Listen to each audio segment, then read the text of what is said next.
మీకు అందరికీ తెలుసు, మనం వేములవాడ దేవాలయ పునర్నిర్మాణ కార్యక్రమాన్ని ఆల్రెడీ మొదలుపెట్టాము. టెండర్ కూడా అయిపోయి కాంట్రాక్టర్ కూడా ఎంపిక చేసుకున్నాము. సుమారు ఒక 3 వారాల నుంచి పనులు కూడా మొదలుపెట్టాము. ముఖ్యంగా తూర్పు వైపు ఆల్రెడీ డెమోలిషన్ వర్క్స్ కూడా టేకప్ చేయడం జరిగింది. ఇంకా వచ్చే 2-3 వారాల్లో న్యూట్రల్ పక్కం ప్రసాద్ కౌంటర్, తర్వాత కళ్యాణం కట్ట, ఇవన్నీ కూడా డెమోలిషన్ మొదలు పెడతాము. సో ముఖ్యంగా వేములవాడకు వచ్చినటువంటి భక్తులందరి ఆశ, తర్వాత వాళ్ళ సెంటిమెంట్కి అనుగుణంగా స్వామివారి దర్శనము, ముఖ్యంగా ముక్కుబడి, తర్వాత కోడల ముక్కు, ఇవన్నీ కూడా చేసుకోవాలి అని ఒక కోరికతోనే స్వామివారి దగ్గర వస్తారు. కాబట్టి వాటిని కూడా ఏ రకంగా ముందుకు తీసుకొని వెళ్ళాలి అని నిర్ణయం తీసుకోవడానికి ఈరోజు గవర్నమెంట్ విప్ గారు, అదేవిధంగా కలెక్టర్ గారు, అడ్వైజర్ గారు అందరి అండ్ ఎస్పీ గారి అందరి సమక్షంలో ఇవి కూడా ఎక్కడ కూడా భక్తులకి ఇబ్బంది కాకుండా దర్శనం ఇప్పించాలి అని ఒక కోరికతో ప్రభుత్వం ఉన్నారు. కాబట్టి అది కూడా నిర్ణయించడానికి ఈరోజు మేమందరం కూడా ఇక్కడ రావడం జరిగింది. ముఖ్యంగా ఇప్పుడు మేము ఫీల్డ్ ఇన్స్పెక్షన్ చేసి, ఇన్స్పెక్షన్ ప్రకారము మనకి డెమోలిషన్ వర్క్స్ అవతల పక్కన జరగాలి, ఇంకొక వైపు మహామండపము పునర్నిర్మాణం కార్యక్రమం కూడా జరగాలి.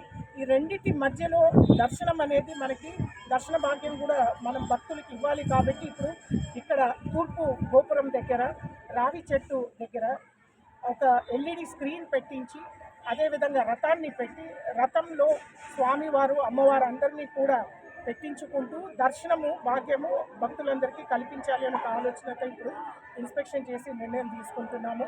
ఇక్కడ ముఖ్యంగా ఎల్ఈడి స్క్రీన్లో లోపల జరిగినటువంటి స్వామివారి ఏకాంత సేవలు ఒకవైపు, స్వామివారు కూడా ఒకవైపు చూపించుకుంటూ భక్తులు ఇక్కడ వచ్చి వాళ్ళ మొక్కుబడులు ఏమేమి ఉన్నాయో ఆ మొక్కుబడులకి వాళ్ళు టికెట్లు తీసుకుంటారు. కాబట్టి ఆ టికెట్లకి సంబంధించినటువంటి వాళ్ళ పేరు, గోత్రాలన్నీ కూడా లోపల ఏకాంత సేవలో స్వామివారికి అర్చక స్వాములు కూడా వాళ్ళు ఉచ్చరించుకుంటూ చెప్పుకుంటూ ఇక్కడ కూడా అది స్క్రీన్లో చూపించేస్తాము.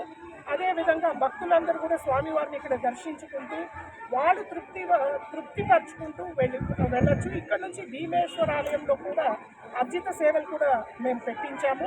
స్వామివారి కళ్యాణము, తర్వాత మిగతా అర్జిత సేవలన్నీ కూడా భీమేశ్వరాలయం కూడా మనం చేస్తున్నాము.